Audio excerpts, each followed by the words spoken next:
My Lord Vaizey, welcome to the show. Thank you so much for joining us. You're welcome, Mike. It's Very a pleasure nice to be here. Very nice to see you. I mean, it was all a bit of a letdown last night in the House of Lords. We were sort of very excited here, hoping that the House of Lords might throw a spanner in the works, and in the end, they didn't. So it goes back to the House of Commons, and we have to sit through more interminable conversations about a bill that will probably, if it ever does come to pass, not really ever do anything. No, there's plenty of fun and games to come in the House of Lords, Mike. So yesterday in the House of Lords, it was the second reading of the bill. So it goes through all its stages in the House of Commons. Then it comes to the House of Lords. The first fight was this motion by the the former Attorney General for Labour, Lord Goldsmith, who put down this thing saying the treaty can't be ratified until 10 steps have been taken. That was actually passed by the House of Lords, but won't make much difference. Yesterday was the second reading in the House of Lords. The Lib Dems tried to put a spanner in the works by declining to give the bill a second reading, which is very, very rare in the House of Lords. The House of Lords always gives a bill a second reading, but they tried to stop that. The Lib Dems, some Greens, and about 8 Labour peers voted for that motion, but all the Tories voted against it, so it was roundly defeated by about 3 votes to 1. But then the fun and games starts. This is where you'll be able to get loads of mileage on the programme, because there'll be the committee stage and the report stage, both of which allow people to put down amendments and vote for them. And you can be sure as eggs is eggs that there will be amendments that will be supported by the Labour Party and the Lib Dems, who together have a majority in the Lords, which they will pass.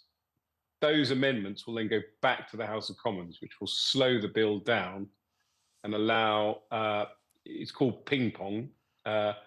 Boris Johnson calls it whiff-waff, but it's called ping-pong. Yeah. So the amendments would go back to the Commons vote on them, send them back to the Lords vote on them, and so it goes on.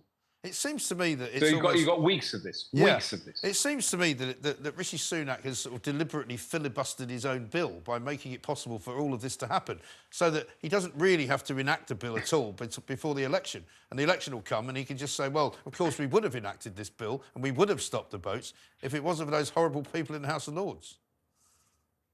I'm 100% certain that if Rishi Sunak could wave a magic wand, he would want to see some flights take off to Rwanda. No question. That would definitely win him the support of the public. I don't think he's going to get away with telling the public before a general election, it wasn't my fault, it was the horrible people in the House of Lords. Yeah. It just won't wash. He might be right about that, but it just won't wash with the public. The public want to see a result. And if he doesn't get a plane off the ground and into Rwanda with some asylum seekers, they're going to punish him. Yeah, but I think the whole thing is a busted flush anyway, isn't it? Because even if he was to get some planes taking off, even if he managed to get a couple of hundred people off to Kigali, you know, there'd probably be 500 arriving coming the other way the very same day, because there's no incentive really for any of those people traffickers to stop making all the money they're making. It's like asking drug dealers to stop selling drugs. Well, I mean, I thought you were talking about Rwandan asylum seekers, because we've taken 6 from Rwanda, of course, and there'll be more Home Secretaries have visited Rwanda than we've sent asylum seekers. So, well, that's your view, and it's different from the government view. The government view is that the Rwanda scheme is going to act as a massive deterrent to people crossing the channel in small boats. They could be right about that. It's worked with the Albanians, for example. 100% work with the Albanians. Their crossings have dropped by 92%. If it was an efficient system where you were sending, 500 people a day on a flight every single day, no questions asked, I think it probably would act as a deterrent. Yeah, listen, I was very much in support of it, unlike most people on this station, actually, when it first was announced. But it has never been enacted properly, and it probably never will be. And that's why I don't think anyone really perceives it now to be a deterrent of any kind, because there's no real reason to suspect that, as I say, they're going to take, even if they take a few hundred, they won't be taking the 170,000 that were in the backlog, many of whom now appear to have been given asylum status anyway, as some kind of form of, sort of over the Christmas period amnesty, which was kind of snuck in at the last minute. Well, that's right. I mean, Rishi Sunak has overpromised on the boats. He said he would stop the boats. It's become a phrase. Politicians love it when their policies get through to the public and you can stop somebody in the street and say, what's the policy? Lots of people you stop in the street now would say, what is Rishi Sunak's policy? And they'd say it's stop the boats, but they'd also say it's not working.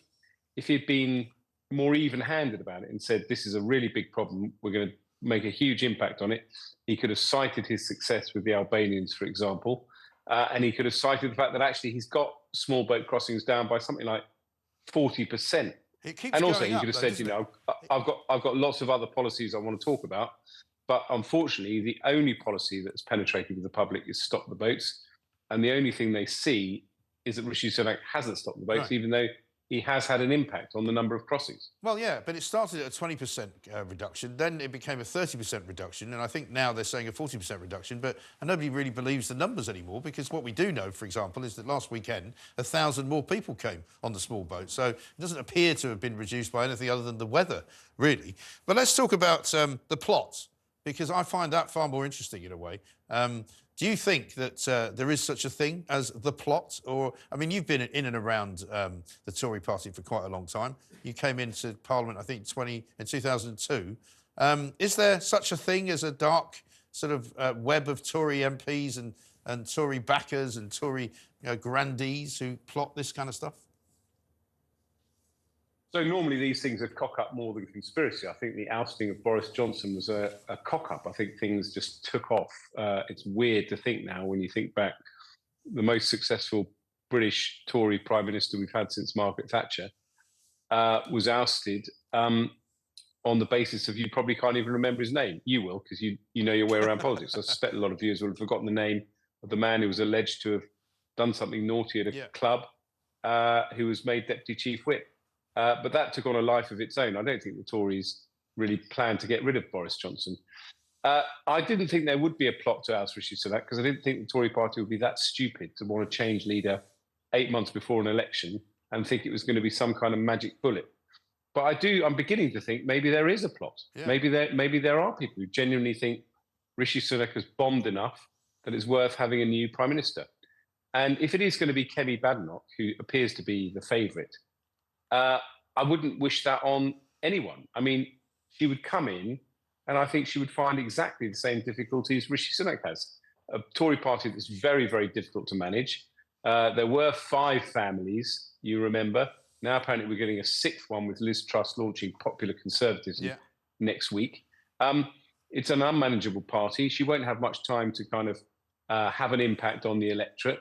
The electorate will just be bemused that the Tories have had yet another leadership election. You have boring people like me on the telly for weeks on end talking about this leadership election, while the country is thinking, well, we've got a cost of living crisis and an NHS crisis and a small boats crisis. So, but I do think there are people who, in particular around Kemi Badenoch, do think seriously. They may not think she could be Prime Minister now, but they certainly think she could be leader shortly after an election if the Tories lose it. But the problem with politicians is that they always want the job, don't they? No matter how awful it is. I mean, Boris Johnson, from an early age, said he wanted to be, Emperor of the World or King of the World or something like that. He finally got the job, and he sort of screwed it up for himself. You know, he kind of created all of his own problems in the end. And no matter how awful it looks from the outside, there's always somebody who wants it. Yeah, it's true. It's unbelievable. It's an addiction. And if you asked any Tory MP now in the House of Commons, would you like to be Prime Minister, but you can only do it for 24 hours, they'd all say yes. Yeah. I mean, it's just, I mean, listen, I remember when I stood in Bristol East in 1997, already a Labour seat, Bristol East. I knew the Tories were going to get massacred. I got up every day thinking I was going to win that seat. Psychology just takes over. Yeah. If for some amazing reason in the next 6 weeks, somehow the Tories decide they're going to get rid of Rishi Sunak, the people who stand to become Prime Minister will genuinely believe if they become Prime Minister, they're going to turn things around and win the next election. They'll definitely believe that. But there must be people telling them that, right? Because there will be reasonable people telling them that. Yeah, there'll be people telling Penny Mordaunt that. There'll be people telling Kenny Badenoch that. There'll be people telling Suella Braverman that. It's interesting, all the strongest candidates who could potentially replace Rishi Sunak if there is going to be this plot are all women, in my view. I mean, James Cleverly would be a candidate as well. I don't think Jeremy Hunt would. But it's 3 women who are probably the most prominent Tories now who would have a chance of becoming leader if, as I say, the Tories are balmy enough to do it. As I say, I think it is crazy, but I'm beginning to think, and it may just be there are lots of articles about it, but I'm beginning to think there's something going on, that there is a rumbling of discontent. But I'm not sure. I don't think it will reach a tipping point. I really don't think. I think there'll be grumbling, which is unhelpful. It's destabilising. Everyone should be getting behind the Prime Minister if we've got a chance of winning the next election. But I do think there is more to it than just Westminster froth. Yes, it would appear so. Lord Vaizey, thank you very much indeed. Good to talk to you.